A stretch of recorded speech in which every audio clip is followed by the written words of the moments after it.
చిత్తూరులో barrel compost విధానానికి నగరపాలక కమిషనర్ డాక్టర్ జె అరుణ శ్రీకారం చుట్టారని తెలిపారు ఎంహెచ్ఓ లోకేష్. చిత్తూరులోని ఓ హోటల్ వద్ద బ్యారెల్ కంపోస్ట్ విధానాన్ని ఆయన ప్రారంభించారు. హోటళ్లు, అపార్ట్మెంట్లు, దుకాణాల వద్ద బ్యారెల్ కంపోస్ట్ను ఏర్పాటు చేశామని చెప్పారు.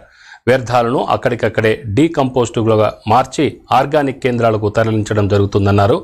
నగరాన్ని గ్రీన్ సిటీగా మార్చే ప్రయత్నంలో భాగంగా బ్యారెల్ కంపోస్ట్ విధానాన్ని తీసుకొచ్చామని తెలిపారు లోకేష్.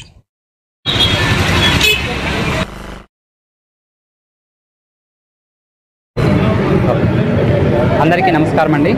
ఈరోజు చిత్తూరు నగరపాలక సంస్థలో కమిషనర్ గారి ఆదేశాల మేరకు కమిషనర్ మేడం యొక్క ఆలోచన విధానంలో భాగంగా ఈరోజు నగరంలో ఉన్నటువంటి ప్రధాన హోటల్స్, రెస్టారెంట్స్, అదేవిధంగా హౌస్ హోల్డ్స్, అపార్ట్మెంట్స్లో ఎక్కడైతే బల్క్ వేస్ట్ జనరేషన్ అనేది జరుగుతూ ఉంటుందో ఆ అన్ని ప్రాంతాలలో కూడా ఈ వినూత్నమైనటువంటి కొత్త కాన్సెప్ట్స్తో bulk waste management, barrel composting అని, ఆన్ సైట్ కంపోస్టింగ్ అనేది కొత్త కార్యక్రమాన్ని కూడా ఈరోజు మనం కమిషనర్ గారి ఆదేశాలతో మనం ఈరోజు ప్రారంభం చేస్తూ ఉన్నాం. దాంట్లో ఈరోజు మొట్టమొదటిగా శోభారాణి మేడం గారని ఇక్కడ మనకు సాల్ట్ పేపర్ హోటల్లో ఈరోజు మనం ప్రారంభించడం జరుగుతూ ఉంది.